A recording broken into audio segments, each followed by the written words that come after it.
This is Obsidian ASMR. Don't forget to like, subscribe, and hit the notification bell for future videos.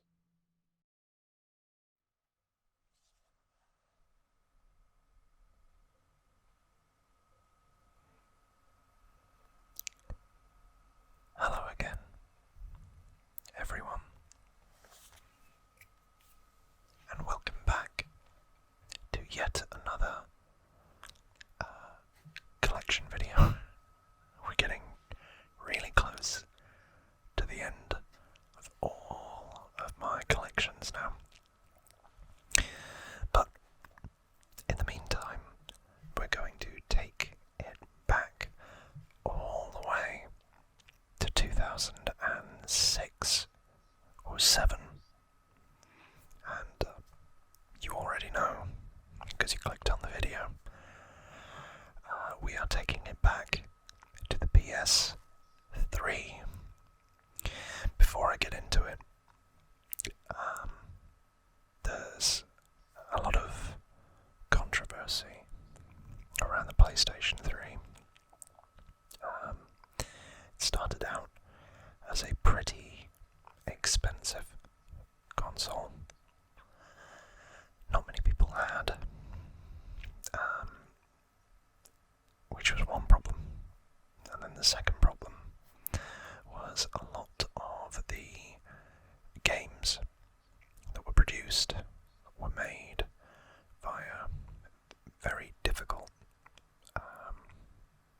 development kits and structures, whereas the PlayStation 2 had been incredibly user-friendly, both in terms of price and dev team kits.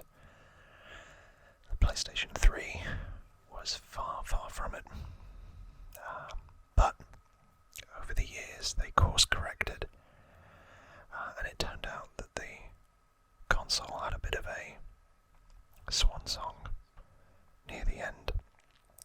But from my perspective, that didn't really occur for me.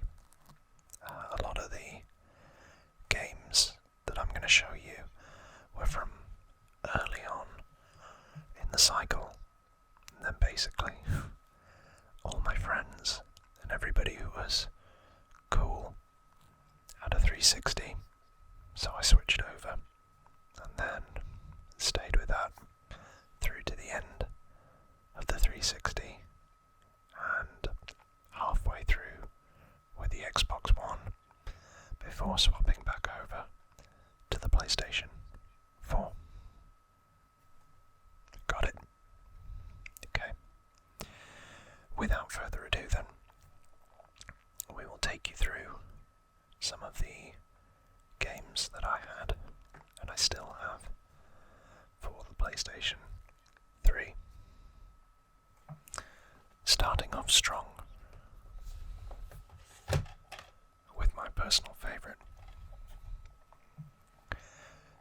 Resistance: Fall of Man by Insomniac, who are also known for, I believe, Ratchet Clank, which we'll get to later. But Resistance: Fall of Man was set in the 1940s in an alternative timeline where instead of the communists from Russia or the Nazis, you were facing the Chimera virus, which did come out of Soviet Russia, so technically they're Soviets. But they were pretty ugly, and kind of like steampunk science. But you played as Nathan Hale, as you touched down with some of the American forces to try to stop the Chimera invasion of the United Kingdom, or Britain, Great Britain. And basically, this was one of their flagship games to start off with, and it was very, very well received. I used to talk about this all the time. I love the story.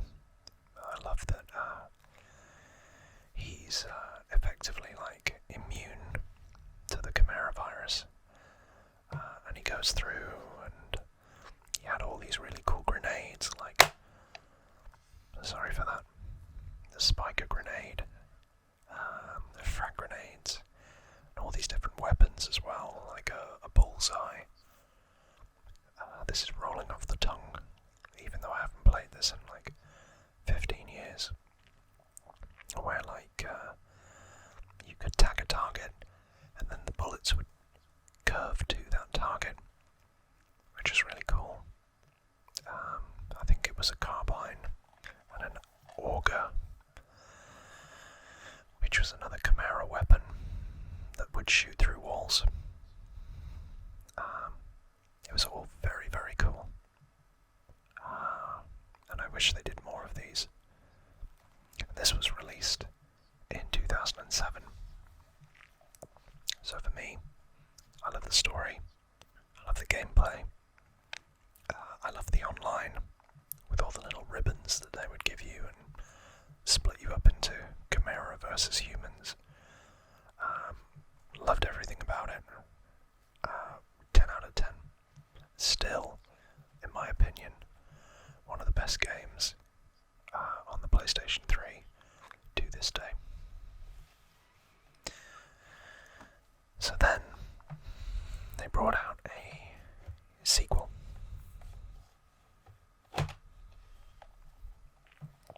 Resistance 2. And I do remember playing this, but not as much as the first one.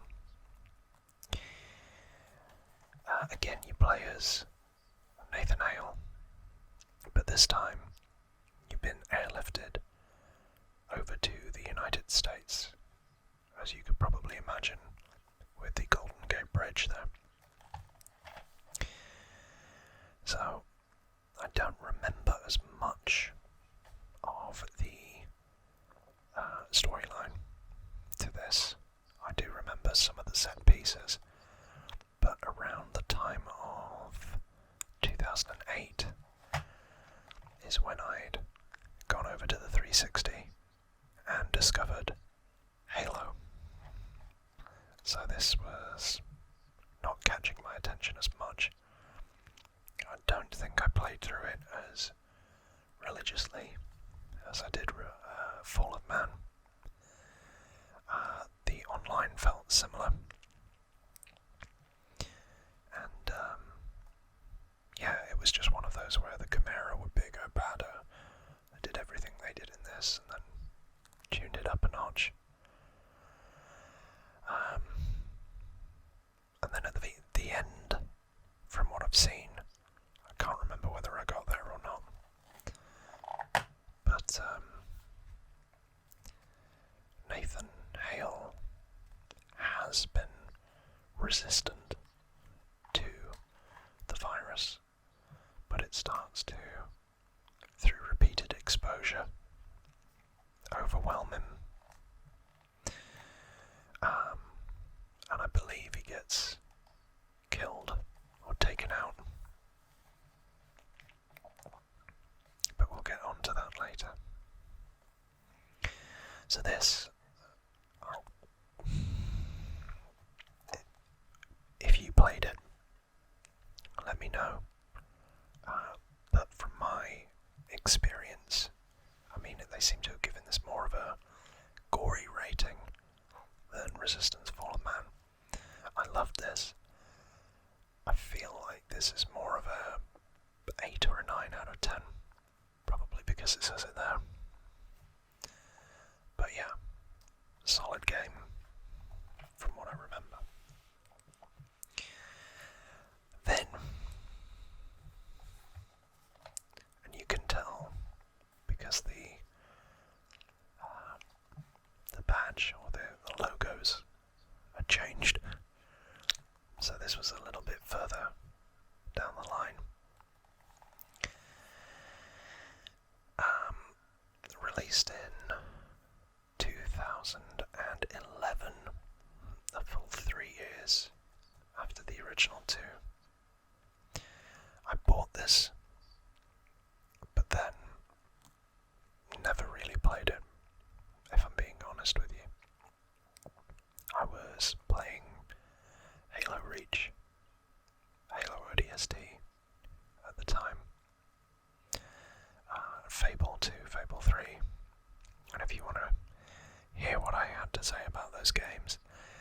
check out my Xbox 360 gaming collection, split into 3 parts.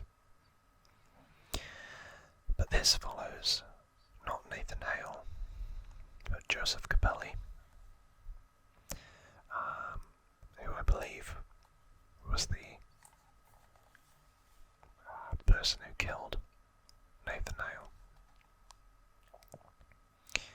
I can't remember much because I didn't play it, but this didn't seem to do as well as Resistance 2.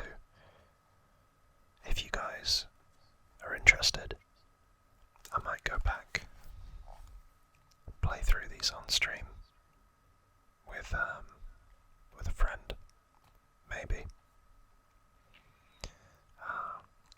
But they were captivating stories, I must say. So I'll have to give this a 6, just because I bought it and didn't feel the urge to play it, you know. Then the next 4 games I think I'm going to do together, because it's kind of a story and a continuation, and it shows how powerful Insomniac were, because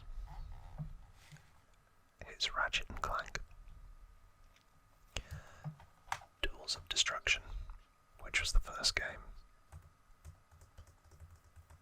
that they released on the PlayStation 3. That was one of the early games in 2007. Then quickly after that, then you're introduced to the Sony.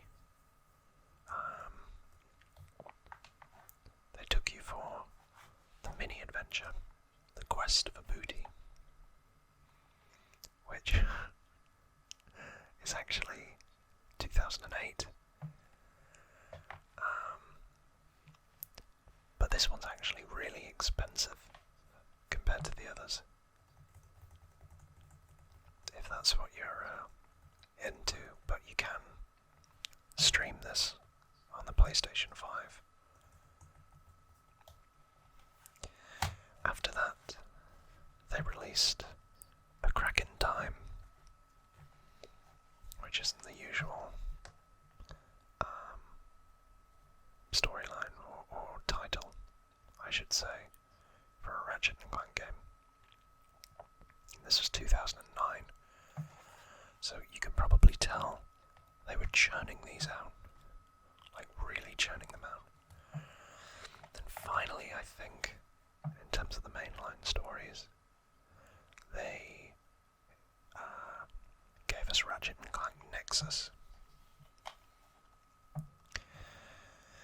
which was 2013, so a bit of a gap, while Insomniac went and did other things, like Resistance 3.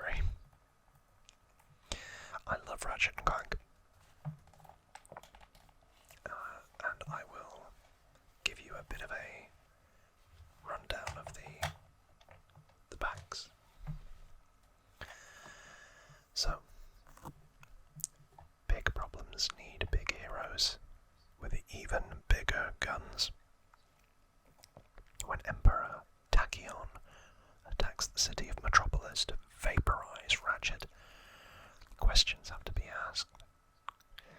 The answers lie at the edge of the universe, and the quickest way to get them is with some awesome gadgets and outrageous weapons. Warp to the edge of the universe to battle absolutely enormous enemies, which was the thing with this big enemies. Fire disco balls from the Groovatron and halt baddies with a transmorpher, and watch stunning next generation HD visuals bring futuristic worlds to life, which they did. This was the one I played the most. Again, because of the timeline. I did like this a lot.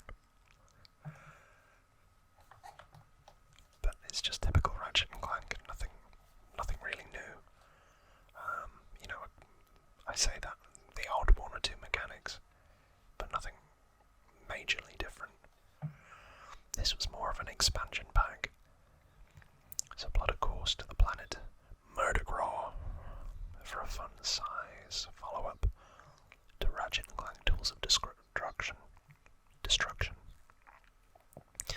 The mysterious Sony have taken Clank.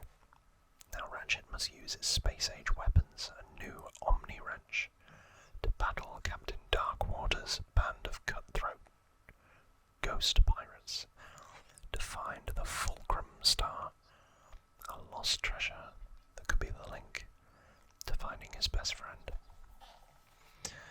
Yes, a pirate themed, and introduces, I forget what her name is.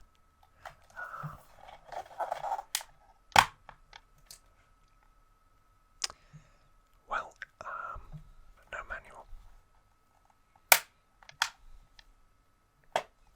Sorry, the plastic's old on these. Comment below what her name is, because I can't remember. And then, A Crack in Time is all about the Lombaxes.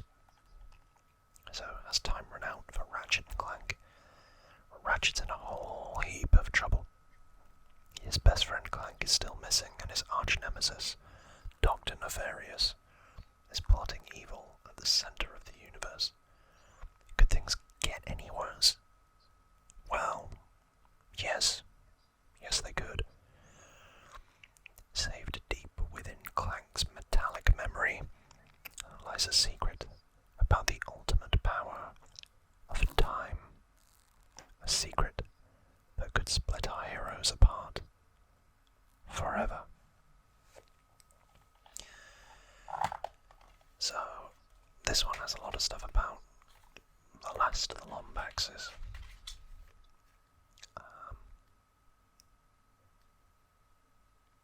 Yeah. And basically you end up facing him as the bad guy. Go figure. Again, standard.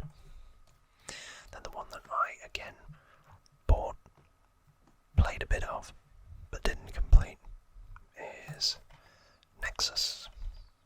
So lighter gravity, heavier weaponry. When the universe weighs you down, you need heroes that don't. So Ratchet and Clank are planet hopping across the galaxy in hot pursuit of evil space criminals Vendra and Neftin Prog. Our two brave heroes are ready to deal out justice, even if that means wielding some ridiculously big weapons. Yeah. From what I played, it was very similar. But I would give all of these probably a solid 8. I think that they were good, but there was some... I found the controls at times a little bit difficult to maneuver. So, yeah. That's 8 for those Ratchet and Clank quadrilogy games.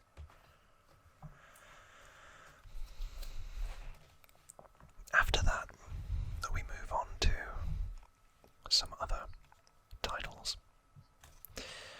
that I think are as good. These are top tier.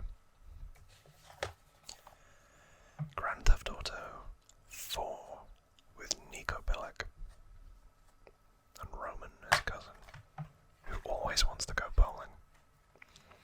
Set in Liberty City. This was out in 2008, which didn't sound like a big gap.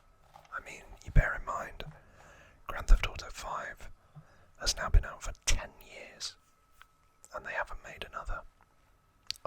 But there's long been rumours about leaks and costs of the new game.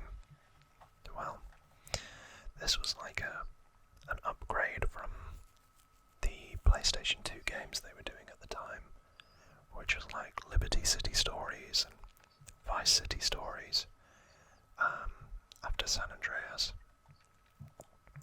to a next-gen version of Liberty City. You as he arrives fresh off a boat from Eastern Europe into Liberty City to make something of himself.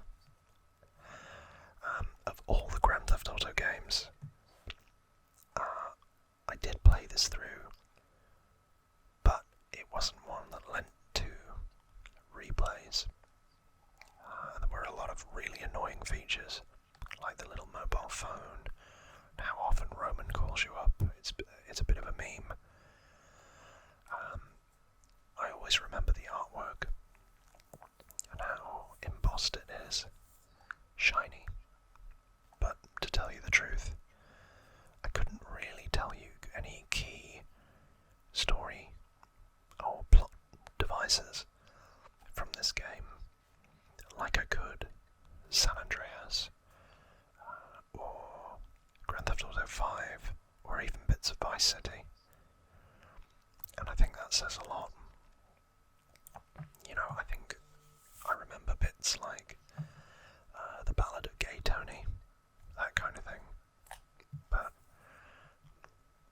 yeah, they're just I remember the colour palette for this was very 2000s, and by that I mean everything was very kind of like brown and not a lot of colour.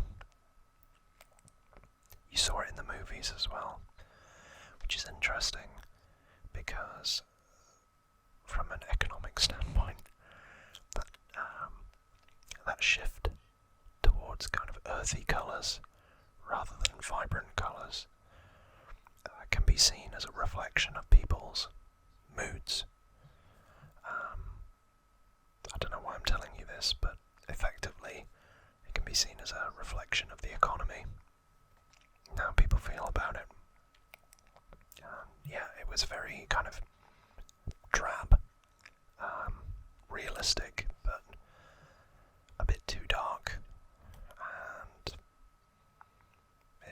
I just don't think it stood out much compared to some of their other real top hits, like San Andreas again.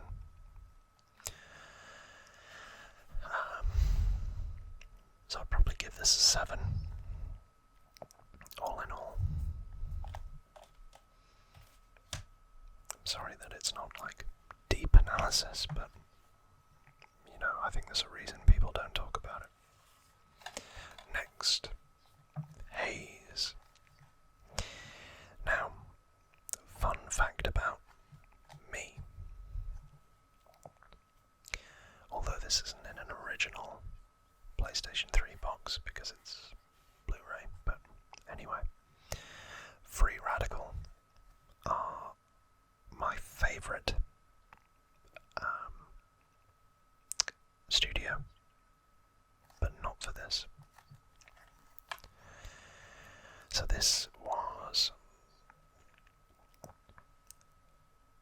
their first next-gen game that they released, where you are part of the Mantel Corporation, and you start out as one of their soldiers who is pumped full of a drug called Nectar. There's a lot of bee motif in this. Free Radical also were the designers of GoldenEye on the Nintendo 64, which is a very, very popular game, and also Time Splitters, which is one of my favourite franchises ever. So, Haze, as governments across the world know all too well, building and maintaining an army is an expensive business, with their military bills extending into the hundreds of billions of dollars. It was only logical that rather than owning an army, they should simply rent one. Mantel Global Industries stepped up to fill the void. Thus, the UN and NATO, along with dozens of national armies, were disbanded, with all peacekeeping outsourced to Mantel's private army. What could possibly go wrong? Now in the year 2048, which is a bit too close for comfort, a problem has arisen in the Boa region of South America. A dangerous guerrilla faction called the Promised Hand, and that is a light bulb moment because I could not remember that until they said it. Led by a vicious maniac known as Skin Coat, are doing bad things to good people. Thankfully, in typical fashion, Mantel has sent in a sizable force to iron things out. Amongst these soldiers is Sergeant Shane Carpenter, and thanks to Nectar, he's going to have the time of his life. What is Nectar, you say? Nectar is a nutritional supplement, or a drug, for their soldiers to take in the field. It improves their sight, aim, speed, and strength, and it also enables Mantel soldiers to endure and even enjoy any personal injuries, as well as dishing out more damage to the bad guys. Perhaps most famously of all, Nectar increases each soldier's awareness of their surroundings in combat, allowing them to predict impending danger. The experience is so vivid that the boys describe it as a sixth sense. But, of course, there's nothing supernatural about it. It's simply a case of stimulating the right parts of the brain. This, according to some critics, is dangerous and irresponsible. Those people have no idea what they're talking about. Well, if you've never played it, it got a lot of flack, this game. I think unnecessarily so. It wasn't the best, but the concept was pretty cool. And you start off as one of these soldiers. And then, basically, I think you lose your helmet, or something like that. And Shane Carpenter in there becomes aware of the atrocities that he's being made to commit, and then joins the rebels halfway through the game, and then it kind of flips and you become easier to kill, so the difficulty kind of goes up. It wasn't perfect, but it was an interesting game with interesting cultural narratives, especially in the modern era. And it was very, very serious, which was again a hallmark of the times. What I was saying with Grand Theft Auto 7, this was deeply political, very stonewash, earthy colours. What I was saying before, the only difference was the bright suits, or the red of the rebels. I'd like to go back and play this, to be fair. But whether I'll ever get the time, who knows? Comment below if you'd love to see it. I would say I'd give this a 7. Like that. It was good. I remember bits of it, but I don't recall it as much of as like Resistance Fall of Man or Ratchet Clank Tools of Destruction, and that says a lot. But that was a PlayStation exclusive. I think Grand Theft Auto 4 was as well, but I could be wrong. I think it might have been. Because this was the time where Microsoft and Sony were really, really keen for exclusive games. And I'm pretty sure Ratchet and Clank definitely was. Resistance, that trilogy was. Because Insomniac are very much a PlayStation studio. Haze was. And I think Grand Theft Auto 4 was. But what wasn't? As our final game of part 1 was Need for Speed Carbon. In my humble opinion, the best Need for Speed game ever made. And that's a bold statement. Now, Carbon was released in 2007. And effectively, it was all about the canyon. So, all I remember about this was the city building up a crew to help with winning races, as it says there. Like really customizing the cars. And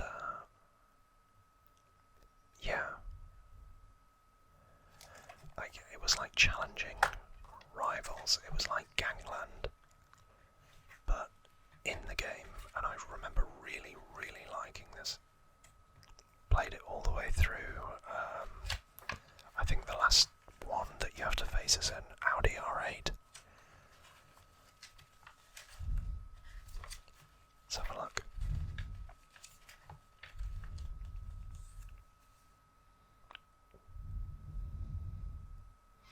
So career, see page 11. They don't really give you these anymore, which is a shame.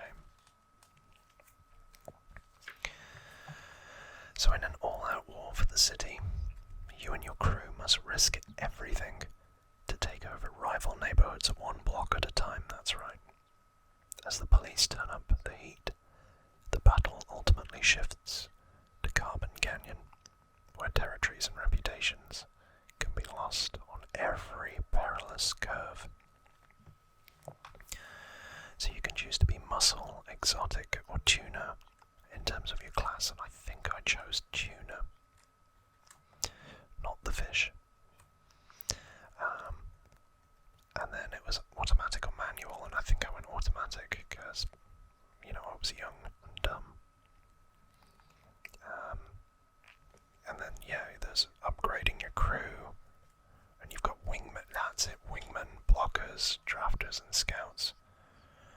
So the blockers, it would be like, this took a lot of burnout, I think, and the whole point of the blockers was in order to stop you from totaling or I think getting through the race to win. There would be these other two cars that would literally just be there to block your path, as you would imagine. Drafters, I think, went between both, and scouts were they went ahead to try to find shortcuts to help you win. I think. Yeah. Drafters give you a second of speed boost for every second you stay behind. Oh right, okay, so it's like a slipstream. Yeah. And scouts show you alternate. Yeah, so the noggin is still working.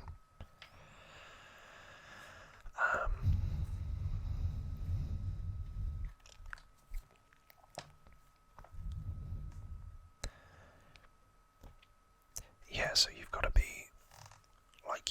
really good in these canyon duels and get to the point where you've left them in the dust. Because if you or at least beat them down to the bottom. Because if you fall too far behind, you automatically lose. The difference with Canyon Race and Duel is a 1-to-1, Canyon's 4.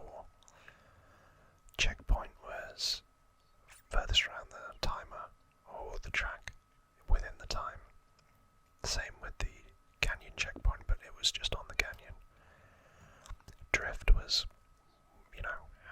points you can get by drifting. Then pursuit evasion was evading the police. Trade paint was avoid being busted while ramming into other cars to disable them, so that was very burnout. And there were others as well. This was one of the games that I loved as a kid. I really, really enjoyed everything about it that I've just described. And I remember that last race against the R8 being really difficult. One of the games I didn't show for the Xbox 360 because I lent it to a friend and then never got it back was Need for Speed Undercover, I think, which was a lot like this, but focused more heavily on the cop scene. But yeah, I think the cinematics, the cutscenes were quite good in this, helped to build the tension. And if you haven't, I would definitely recommend getting a copy of this because you can get it on PlayStation 3 and PlayStation 2. And I would give this a 9 out of 10. And with that, that is part 1 of the PS3 series. We've got about half left to go with some big, big titles in there. Especially, no, I'll leave it. So I can't wait to see you all on Sunday or Thursday, either or. Thank you all again for tuning in and showing me your support. It doesn't go unnoticed, and it's amazing how many of you have joined in the last month, so thank you to each and every one of you for the love and the trust and the support, and I hope you're all sleeping softly or relaxed after this. And as always, I just can't wait to see where this continues to go to. So, as always, take care of yourselves and each other.